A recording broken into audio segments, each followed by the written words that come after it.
Go to your kitchen cabinet right now, grab the black pepper. Yeah, the stuff you probably use every single day. Exactly. You probably paid, what, $2, maybe $3 for it? You shake it over your eggs in the morning and you just don't even think twice about it. Right. It's just completely mundane to us now. But, I mean, 500 years ago, that exact substance sitting in your hand was so violently coveted that it caused empires to build these massive corporate navies. Oh, absolutely. It sparked sprawling global wars. Yeah, and it literally accidentally resulted in the discovery of the Americas. It completely reframes how we look at civilization, honestly. I mean, we are so conditioned to think that the great shifts in human history were always driven by, grand sweeping forces. Like kings pointing at maps and drawing borders. Exactly. Kings or massive ideological movements or disputes over vast tracts of land. But the reality we are unpacking today is much more intimate than that. It really is. History, in this particular case, was entirely driven by flavor. And crucially, by the desperate need for preservation. Okay, let's unpack this, because our mission for today's deep dive is to look at a really fascinating stack of historical notes from our source file. Right, the file titled Tari Baharat. Yeah, Tari Baharat.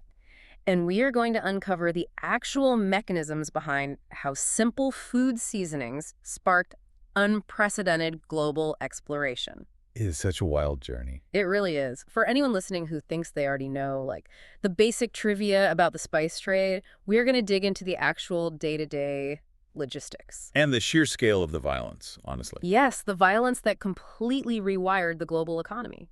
To do that, I mean, the very first thing we have to understand is that we cannot project our modern relationship with spices onto the past. Right, because it was a totally different world. Exactly. In the Middle Ages, spices occupied a completely different space in the human experience. They were not just, a culinary luxury to make a bland soup taste better. They were basically essential medicine, right? They were vital medicine. They were vital for preserving food. And they were the ultimate, undeniable flex of wealth and power. I mean, black pepper was universally known as black gold. Yes, literally black gold. And things like cinnamon and cloves, they were strictly reserved for royalty. Europe didn't just want these spices, they fundamentally needed them. Wait, let me challenge that preservation point for a second, because I feel like this is a really common misconception. Oh, the rotting meat thing? Yeah, exactly. I've always read that the whole spices were used to preserve meat thing is actually a bit of a myth. Didn't they just, dump heavy spices on rotting meat to mask the terrible taste? I am so glad you brought that up. Were they genuinely preserving it or just hiding the rot? That is a brilliant pushback, and it's a very common myth. But if we look at the actual economics of the time, masking rotting meat with spices makes absolutely zero sense. Because of the cost. Exactly. These spices were astronomically expensive. I mean, if you were wealthy enough to afford a handful of black pepper or cloves. You were definitely wealthy enough to afford fresh meat. Precisely. You are certainly wealthy enough to afford freshly slaughtered meat. You wouldn't waste black gold on a rotting carcass. It's just bad economics. That makes total sense. It would be like putting a $1,000 truffle on a piece of moldy bread. That is the perfect analogy. So what were they actually doing with it? Right. Why the huge demand? What's fascinating here is the absolute distinction between taste and utility. The demand was largely driven by pharmacology. Like medieval medicine. Yeah, medieval medicine was heavily based on the humoral theory. That's the idea that the body was made of hot, cold, wet, and dry humors. Oh, right. The 4 humors. Exactly. And spices, which were considered hot and dry, were literally prescribed by doctors. Wait, prescribed? Like medication? Yes, literally prescribed to cure illnesses, balance the body, and even ward off plagues. Furthermore, curing and preserving meats for the long, brutal European winters was a matter of life and death. And spices actually helped with that. Yeah, certain spices genuinely possess antimicrobial properties. Mm-hmm. So Europe didn't just desire these spices for a pleasant dinner party. They functionally needed them for medical and societal survival. So if you have a population that desperately needs this black gold just to survive the winter and treat diseases? You have a captive market. Right, then whoever physically holds the supply chain of that black gold essentially holds ultimate leverage over the entire continent. Precisely. If a commodity is that vital, controlling its flow becomes the most lucrative business on the planet. Which leads us to the middlemen. Exactly. Which leads us to the geopolitical map of the Middle Ages and the incredibly complex logistics of how a peppercorn actually got from a vine in India to a plate in London. The data in our Tari Baharat file outlines this epic, totally fragmented journey. It wasn't just, putting a crate on a ship in India and sailing to England. Not at all. It was a massive relay race. Yeah. Arab traders controlled the maritime routes across the Indian Ocean. And then, once the goods hit land, the Ottoman Empire and the Mamluk Sultanate in Egypt dominated the overland caravan routes. It was a heavily guarded network. And then finally, when the spices reached the Mediterranean, European cities like Venice acted as the exclusive distributors. And that distribution was ruthlessly controlled. Venice didn't just casually trade with anyone who showed up. They had a monopoly. A very strict one.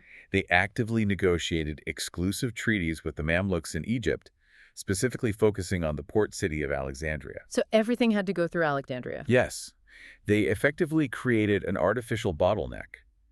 Every single sack of pepper had to flow through that specific port onto a Venetian galley and into Europe. Wait, so Europe is at the very tail end of this massive supply chain. The very, very end. It sounds like buying tickets from a series of scalpers where everyone takes a massive cut. That is exactly what it was like. It's like building a single, heavily armed toll booth on the only bridge into a bustling city. I mean, every time that pepper changed hands from an Indian Ocean dhow to a desert caravan to a Venetian merchant, the price just skyrocketed. It compounded at every single stop. I'm trying to visualize the frustration of the European powers sitting at the end of this pipeline. If the markups were literally bankrupting European treasuries, why did the monarchs of Spain or Portugal just pool their militaries, march east, and attack the land routes to take the ports by force? It came down to logistics and sheer military reality. The Ottoman Empire and the Mamluk Sultanate were immense, highly sophisticated military superpowers. They weren't just going to roll over. Definitely not. Yeah. And you have a fractured Europe, already dealing with its own internal conflicts. They could not possibly project enough land power thousands of miles away to conquer and hold the Middle East. It was basically a geographic wall. They were completely blocked militarily and geographically. The Islamic world and the Venetians had a perfect chokehold on Europe's most critically needed resource. So if Europe is economically bleeding out from these Venetian markups and they can't fight their way through the front door, they can't just accept bankruptcy. Right, they had to do something. They are forced to find a backdoor, and that desperation funds a wildly dangerous gamble. It required a monumental shift in strategy. They finally realized that negotiating with the middlemen was pointless, and fighting them on land was impossible. So what's left? The ocean. Exactly. The only logical solution was to figure out a way to completely bypass the Mediterranean and the Middle East entirely. They had to reach the source directly by going out into the unknown ocean. Here's where it gets really interesting, because we all know the elementary school trivia that Christopher Columbus was looking for spices when he sailed in 1492. Right, everyone learns that. But what strikes me in these notes isn't just the fact that he was looking for seasoning, it's the mechanism of what that desperation actually caused. It reshaped the world. Yeah. We celebrate these voyages as grand, noble quests for scientific discovery and mapping the globe, but they were, at their core, purely commercial supply chain workarounds. That is the exact framing we need to look through. Columbus wasn't a romantic explorer seeking knowledge for knowledge's sake. Oh, he was a contract. He was essentially a venture-backed contractor hired to find a cheaper supply route for black gold, and he accidentally crashed into the Americas instead. Which is just wild. It really is. And then a few years later, in 1498, Vasco da Gama successfully sails south, rounds the treacherous tip of Africa, and finally reaches India directly by sea. The fact that the entire map of the world doubled in size and the global center of power permanently shifted from the Mediterranean Sea to the Atlantic Ocean, entirely because of a supply chain dispute over pepper and cloves. It's staggering. It is almost absurd to think about. It highlights the profound irony of human history, really. But finding that direct route around Africa was only step one. Because now everyone knows it's possible. Exactly. Once da Gama proved it could be done, the secret was out. Right. You can't keep a monopoly on the open ocean for long. Suddenly, the floodgates open. And chaos ensues. Yeah. What happens when multiple heavily armed European nations who have been bleeding money for centuries all suddenly realize they can sail directly to the very source of the wealth? They all go at once. They all arrive in the Indian Ocean at the exact same time, and they all want absolute control. And that is exactly when the situation deteriorates into a global free-for-all. Hmm. By the 16th and 17th centuries, the competition was no longer just about who could sail there the fastest. It became a war of occupation. It became a violent, deeply entrenched struggle for absolute control over the source itself. We are talking about major global powers, Portugal, Spain, the Netherlands, and England, all throwing their full weight into a laser-focused conflict. And according to the historical notes, they were targeting a very specific geographic location, right? The Spice Islands. Yes, located in modern-day Indonesia. They weren't fighting a vague war over an entire ocean. They were fighting over these tiny specks of land that happened to be the only places on Earth where things like nutmeg and cloves naturally grew. And to secure those tiny specks of land, the Europeans had to invent entirely new mechanisms of power. What do you mean by that? Well, if we connect this to the bigger picture, this is where the spice trade fundamentally alters the DNA of global economics. Let's look at the Dutch, for example. The Dutch. To fund these incredibly dangerous, wildly expensive voyages across the world, the Dutch couldn't just rely on a king's treasury. They needed massive amounts of capital. So they created the Dutch East India Company, the VOC. Yes, but it's how they created it that matters. They essentially invented modern corporate capitalism. Wait, really? How so? They created the first joint stock company. Everyday citizens could buy shares in the VOC, pooling their money to fund the ships and sharing in the astronomical risks and profits. Oh, wow. They quite literally invented the stock market to pay for their spice missions. That is a phenomenal insight. We all know the East India Company was powerful, but framing it like they didn't just build a fleet, they invented the stock market to fund the fleet. Exactly. It was a completely new way of doing business. And once they had that corporate machine running, the actions they took on the ground were horrifying. Yeah. I mean, imagine a modern mega corporation today, like a massive retailer global tech giant that makes your smartphone. Right. Picture that. Imagine that tech company suddenly deciding that to protect its supply of raw materials, it is going to build its own literal, heavily armed navy, enslave local populations, and formally declare war on a rival company's fleet. It sounds like dystopian science fiction. It really does. But it was the stark reality of the 17th century. The VOC didn't just trade, they operated as a sovereign entity. They had the power to independently declare wars, draft treaties, and mint their own coins. That is just terrifying power for a company to have. It was. Look at their tactics in the Banda Islands, which were the world's only source of nutmeg at the time. The VOC didn't just want to buy nutmeg. They wanted a 100% global monopoly. So what did they do? When the local Bandanese people tried to trade with the British, the VOC utilized extreme violence. They systematically wiped out and enslaved the local population, replacing them with imported slave labor just to ensure no one else could buy their spices. So they weren't merchants anymore, they were corporate warlords. The lines between a profit-driven business, a sovereign state, and a military conquest completely dissolved. Exactly.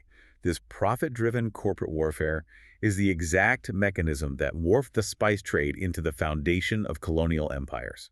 The pursuit of flavor literally birthed the modern colonial model. But I want to pivot back to the original masters of the trade for a second. Yeah, the Islamic empires in Venice. Right, because while the Dutch and the British are shooting at each other and brutalizing populations in Indonesia, the Ottomans, the Mamluks, and the Venetians aren't just sitting quietly in the Mediterranean watching their entire economic foundation crumble. Definitely not. The direct sea route around Africa was an existential threat to them. An absolute existential threat, and they responded with massive force. The notes explicitly point out that this was not just a European-on-European conflict. It was truly global. Yes. The Indian Ocean, prior to the arrival of the Europeans, was largely a peaceful, free trade zone. Arab, Indian, and Chinese merchants navigated the monsoon winds and traded in relatively unfortified ports. It was a functioning system. But when the Portuguese arrived, they realized they couldn't compete economically with the established networks. They didn't have the goods to trade fairly, so they changed the rules of the game. How so? What did they do? They militarized the ocean. The Portuguese introduced heavy ship-mounted cannons on their caravels. Yeah.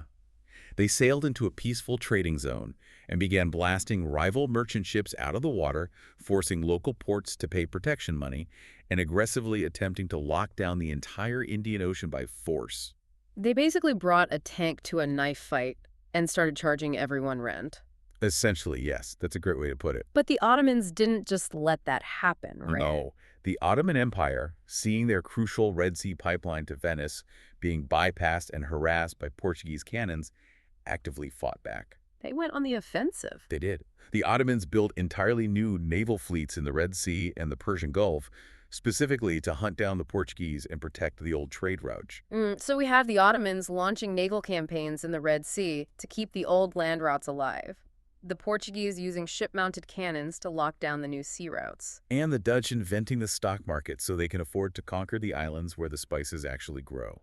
It was a complete global meltdown. Sprawling military expeditions, massive naval battles, and the militarization of global trade, stretching from the Mediterranean all the way to the Pacific. It was total war over seasoning. Every major power was pouring unprecedented resources, ships, and human lives into this singular pursuit. It's almost hard to wrap your head around. So what does this all mean? When we take a step back from the cannons and the joint stock companies, how do we begin to summarize the staggering human cost of this entire endeavor? I think we have to critically examine the invisible bloodshed behind historical luxuries. The things we take for granted. Exactly. The ultimate human cost of this simple kitchen seasoning is almost impossible to fully quantify. It's just so massive. It triggered a wave of global exploration that connected the continents, but it also built brutal colonial empires. It led to the displacement and enslavement of entire indigenous populations to serve corporate monopolies. It fundamentally changed human demographics. It did. It completely redefined global capitalism and started sprawling wars that lasted for generations. The ultimate truth revealed in the source text is profound in its simplicity. Food can and did start world wars. It is genuinely a lot to process. We started this deep dive talking about a little glass shaker of black pepper sitting next to your stove. Seems so innocent now. Yeah, and by digging into the Tari Baharat notes, we've traced the actual mechanisms of its journey. We saw how medieval humoral medicine and the desperate need for winter preservation turned it into black gold. A literal matter of life and death. We saw how the Venetian Mamluk chokehold at Alexandria forced a desperate Europe to gamble on finding a back door, accidentally discovering the Americas in the process. Such a massive historical accident. We unpacked how the Dutch invented the stock market to fund corporate navies that brutalized the Spice Islands, and how the Portuguese and Ottomans turned a peaceful trading ocean into a global war zone. It really requires us to completely reevaluate the forces that shaped our modern world. It wasn't just kings and ideologies. It was a desperate, violent scramble for the basic ingredients we now take entirely for granted. There is a line from our source file that perfectly distills everything we've talked about today. The notes conclude with this thought. Sometimes history isn't written by swords, but by a spoonful of spice. That is such a powerful quote. And I want you, listening right now, to really internalize that.